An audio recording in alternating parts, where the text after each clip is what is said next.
এবার দুর্বৃত্তদের হাত থেকে রক্ষা পেল না জর্মান্ধ এক মানুষের ঘরও। রাজবাড়ীর পাচুরিয়া ইউনিয়নের খোলাবাড়িয়া গ্রামে দুর্বৃত্তদের হামলা ও লুটপাটের শিকার হয়েছেন জর্মান্ধ আব্দুল গফুর মল্লিক। বিএনপির চেয়ারম্যান তারেক রহমানের পক্ষ থেকে উপহার হিসেবে দেওয়া নগদ অর্থই হয়ে ওঠে হামলার মূল লক্ষ্য।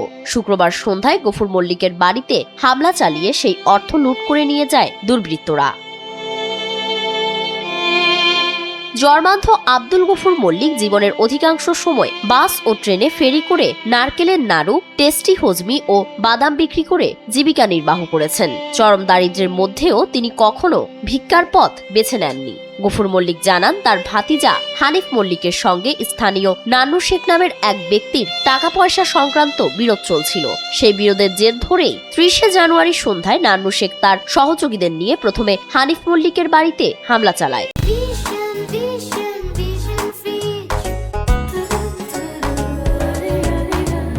ভাঙচুরের পর তারা গফুর মল্লিকের বাড়িতেও হামলা শুরু করে। গফুর মল্লিক জানান, ঘটনার সময় তিনি মাগরিবের নামাজ শেষে ঘুমিয়ে পড়েছিলেন। হঠাৎ টিনের বেড়ায় কোপানোর শব্দে ঘুম ভেঙে যায়। তখন নান্নু শেখ ও তার সহযোগীরা তাকে গালিগালাজ করতে থাকে। তারা বলতে থাকে, আমরা গাঁজা খাওয়ার টাকা পাই না, তারেক জিয়া তোকে টাকা দেয়, আমাদের দিতে পারে না। এরপর ঘরে ঢুকে তছনছ চালিয়ে তারেক রহমানের উপহার হিসেবে দেওয়া নগদ 50,000 টাকা লুট করে নিয়ে যায়। আমার কয়েক টাকা বিভিন্ন গাঁজা খাবো, আমরা টাকা দে বা এরকম করে আগেও 50,000 আমার কাছে নিছি।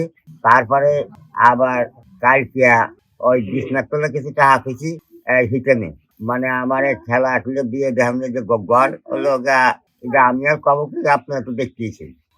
আর 50,000 নিচ্ছে, টাকা নিচ্ছে 1 লাখ, আগে নিচ্ছে 50,000, পরে এই জায়গা বিছনার তলে শুধু আমার বাজার খাওয়ার পয়সা নেই। এ ঘটনায় নান্নু শেখ সহ 4 জনের নাম উল্লেখ করে রাজবাড়ী সদর থানায় মামলা করেছেন গফুর মল্লিকের ভাতিজা বাতেন মল্লিক। তিনি হামলাকারীদের দৃষ্টান্তমূলক শাস্তির দাবি জানিয়েছেন। আমাদের যে সহযোগিতা, আমাদের মাথার পর যে হাত রাখছিল বিএনপির ভারপ্রাপ্ত চেয়ারম্যান তারেক রহমান সাহেব, আমি ওনাকে দৃষ্টি আকর্ষণ করছি যাতে আমাদের ফ্যামিলির দিকে একটু তাকায়। সর্বশেষ ওরা ভয় দেখেছি, ওরা ফায়ার সার্ভিসকে চাকরি করে, ওই যে টাকা পয়সার অভাব নেই। আমি ফায়ার সার্ভিসের কর্মকর্তা বড় যে অফিসাররা আছে, আমি তাদের কাছে বিনম্র অনুরোধ জানাচ্ছি যে আমাদের এই নিরীহ ফ্যামিলিতে ওনাদের উদ্যোগ থাকবে কি ঘর বাঁচানো, ওনাকে তো পোস্ট ন্যাশনাল ধ্বংস করার কি দেখছেন কি করছে কুবাই টুবাই।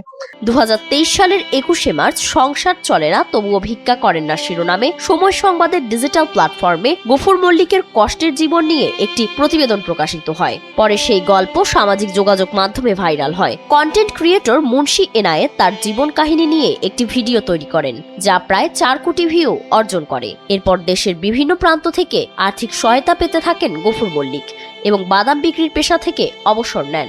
নকশিকাটা মেরে থেকে খানখানা পুত্র যে ওই নাম থেকে গাড়ির তন্ত আমি পড়বেন রাখছিলাম, সুভাষ নামে সম্পাদী ওই দেখছিল 3 ফটো দেখা হয়েছে। হ্যাঁ আমার দড়িয়ে উঠেছিল। যাই হোক, মানে আমার এই প্রতিবেদন করে সব জায়গায় আমি তো আর বিক্রি করিনি, আমি গেছি বাদাম আমার কাছে এখন 2 কেজি আছে। বা মনে করেন যে ওই দেখিয়ে মানে আমার প্রতিবেদন করছে। গফুর মল্লিককে নিয়ে প্রকাশিত সেই প্রতিবেদনটি বিএনপির চেয়ারম্যান তারেক রহমানের দৃষ্টিগোচর হয়। তার নির্দেশে গত 30 অক্টোবর প্রতিনিধি দল ও বিএনপির সিনিয়র যুগ্ম মহাসচিব অ্যাডভোকেট রুহুল কবির রিজভী গফুর মল্লিকের বাড়িতে গিয়ে নগদ 1,75,000 টাকা সহায়তা তুলে দেন।